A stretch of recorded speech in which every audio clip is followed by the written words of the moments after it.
Hello friends, welcome back to my YouTube channel Goyal Matrix. Channel पर पहली बार आए हैं तो सब्सक्राइब कर लीजिएगा, साथ ही बेल आइकन को प्रेस जरूर कर लीजिएगा जिससे नोटिफिकेशन आपके पास समय से पहुंच जाए।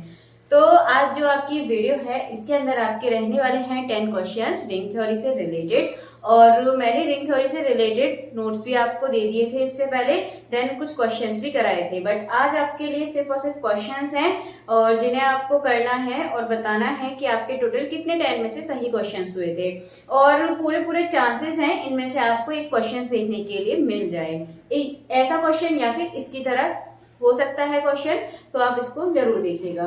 चलिए तो फिर स्टार्ट कर देते हैं। उससे पहले आप वीडियो को ज्यादा से ज्यादा शेयर कर दीजिएगा, लाइक करना बिल्कुल मत भूलिएगा। चलिए तो फर्स्ट क्वेश्चन आपके सामने है, the zero divisors in Z8 are. आपको बताना है इसमें कितने जीरो डिविजर्स हैं। ऑप्शंस आपके सामने हैं, बताइए इसका जो आपका आंसर है वो क्या होगा। तो देखिए Z8 का मतलब टोटल इसमें आपके कितने एलिमेंट हो गए, 0 1 2 3 4 5 6 7। अब जीरो डिविजर्स आपसे पूछे तो आपको क्या लेना है, 8 के साथ जिसका जो यदि हम जीसीडी लें तो 1 नहीं आए, ठीक है। जीसीडी कह सकते हैं, एचसीएफ कह सकते हैं, ठीक है, कॉमन फैक्टर कह सकते हैं। तो 8 के साथ जैसे कि हम 1 करेंगे तो 1 आएगा आपका, 8 के साथ 2 का करेंगे तो आपको 2 मिलेगा, 1 नहीं मिलेगा। 8 के लिए क्या होगा, 1 तो मिलेगा लेकिन साथ में 2 भी होगा। 3 के लिए नहीं, 4 के लिए 4 और 8 का लेंगे तब भी 1 नहीं आएगा, एंड एक 6 हो गया आपका, ठीक है। तो ये आपका 6 हो गया, 6 के साथ 8 को ले लेंगे तो टोटल आपके यहाँ पे क्या है, 2 4 6। ये 3 नंबर ऐसे हैं जिनके साथ 8 का हम यहाँ पर एचसीएफ करें, कॉमन फैक्टर लें तो यहाँ से हमको 1 नहीं मिलेगा। तो 2 4 6 ऐसे नंबर हैं। तो ऑप्शन आपका जो ऑप्शन डी है 2 4 6, ये आपका करेक्ट आंसर हो जाएगा। चलिए आगे बढ़ते हैं क्वेश्चन नंबर 2 की तरफ। क्वेश्चन नंबर 2 है, देख लीजिए आप एक बार, ये आपको Z4 और Z6 दे रखा है आपको, ठीक है, रिंग के बारे में बताना है। तो इस तरह के क्वेश्चन करने के लिए आपको ज्यादा कुछ नहीं करना। कितना दे रखा है आपको, Z4 और Z6। इसका मतलब ये होता है 4 और 6, इन दोनों का एलसीएम निकाल दीजिए, कितना होगा। सिंपल सी डेफिनेशन ये है, आप इसका एलसीएम निकाल दीजिए। 4 और 6 यदि इसका एलसीएम लेंगे 12 हो जाएगा सिंपली। तो यहाँ से आपको इसका आंसर मिल जाएगा, जो ऑप्शन नंबर बी है 12 इसका करेक्ट आंसर हो जाएगा। चलिए आगे देख लेते हैं क्वेश्चन नंबर 3। ये है आपका, let F be a finite field with n elements, what is the possible value of n। आपसे बोला है फाइनाइट फील्ड का मतलब आपको क्या करना है, आप ऑप्शन से इसको कर सकते हैं। ऑप्शन दे रखे हैं 1 36 37 125। यदि आप यहाँ पर ऑप्शन देखें तो जो 37 है वो कैसा नंबर है, प्राइम, और बाकी 136 और 125 जो है वो आपके प्राइम नंबर नहीं है। तो ये जो आपका आंसर है 37, यानी कि ऑप्शन सी आपका आंसर हो जाएगा। इसी तरीके से यदि आपको पूछा जाए finite field with n elements, तो वहां आपको जो भी प्राइम नंबर आपको दिखे लगा देना। तो इस तरीके से आप ऑप्शन से भी क्वेश्चन को कर सकते हैं। एक तरीका यह है, जब भी आपको क्वेश्चन ना आए तो जो ऑप्शन आपको दे रखे हैं उसमें कुछ ना कुछ आप अलग देखने की कोशिश कीजिए। तो जैसे आपको 3 दिख गए कि जो आपका प्राइम नहीं है और एक उसमें से आपका प्राइम है, तो इस हिसाब से आपका जो ऑप्शन सी है आपका करेक्ट आंसर हो जाएगा 37। चलो क्वेश्चन नंबर 4 की तरफ बढ़ते हैं। क्वेश्चन नंबर 4 देख लेते हैं। ये आपका, let R be a finite integral domain with n elements, then what is the number of interval elements under multiplication in R। यदि आपसे पूछ ले अंडर मल्टीप्लीकेशन तो ये आपका n ही होगा, यानी कि इसका ऑप्शन भी करेक्ट आंसर बन जाएगा। चलिए आपका हो चुका है। नेक्स्ट देखते हैं। नेक्स्ट है आपका क्वेश्चन नंबर 5।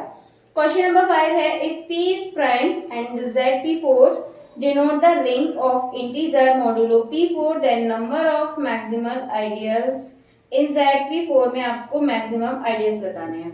अब आप एक चीज देखेंगे, इसमें आपका क्या है, ये आपका जो P है प्राइम डिनोट हो रहा है, इस वजह से जो आपके यहाँ पर ZP4 है इसका जो आपका सही आंसर है ये हो जाएगा आपका ऑप्शन नंबर डी, 1 इसका सही आंसर हो जाएगा। चलिए आगे देख लेते हैं। फिर नेक्स्ट क्वेश्चन देखेंगे।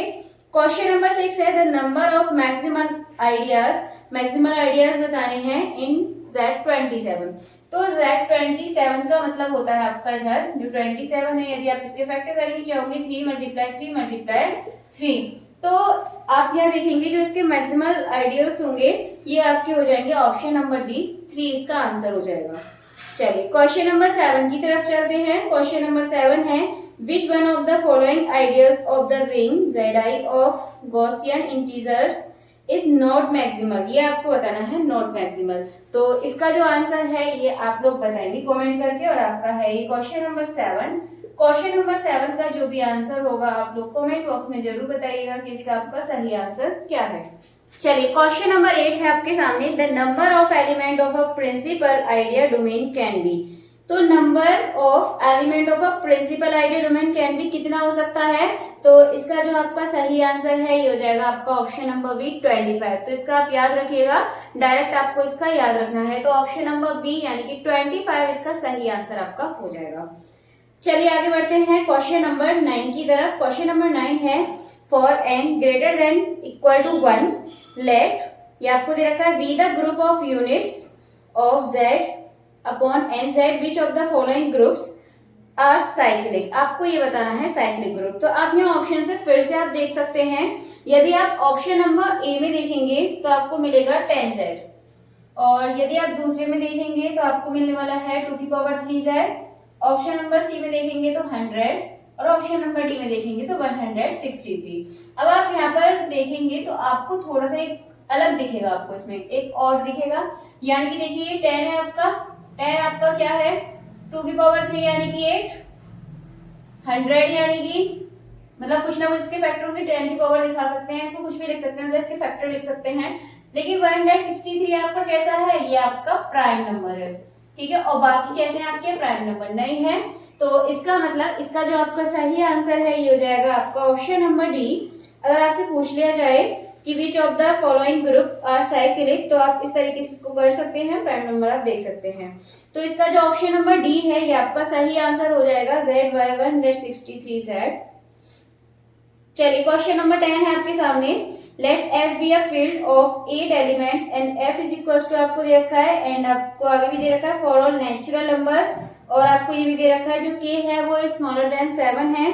Then the number of element in A, ये बताना है आपको। तो आप देखेंगे x की पावर 7, 8 एलिमेंट है, तो आप इसको क्या लिख सकते हैं 0 1 2 3 4 5 6 7, ये आपको यहाँ दे रखा है। अब आपके लिए दे रखा है कि for natural number, for natural number के लिए हम यहाँ पर 0 नहीं लेंगे, ठीक है। बचे कितने 1 2 3 4 5 6 7। अभी एक चीज और देखिए, क्वेश्चन में आपसे आगे बोला है यहाँ पर कि जो x की पावर k है वो नॉट इक्वल्स टू 1 है, तो नॉट इक्वल्स टू 1 भी आपको लेना मतलब नहीं लेना है, तो 1 भी नहीं होगा, यानी कि बचे आपके ये 1 2 3 4 5 6 पॉइंट बचे आपके, तो यही आपका आंसर हो जाएगा। तो इसमें जो आपका ऑप्शन नंबर ए है 6 आपका करेक्ट आंसर हो जाएगा, ठीक है। तो एक क्वेश्चन मैंने आपको करने के लिए दिया था क्वेश्चन नंबर 7, वो आपको बताना है कमेंट करके कि इसका जो सही आंसर है वो क्या होगा। तो चलिए फिर आज की जो वीडियो थी इसमें आपके लिए इतना ही काफी है। मिलेंगे हमारी नेक्स्ट वीडियो में नए टॉपिक के साथ। तब तक के लिए आप ज्यादा से ज्यादा इस वीडियो को लाइक कमेंट शेयर कर दीजिएगा।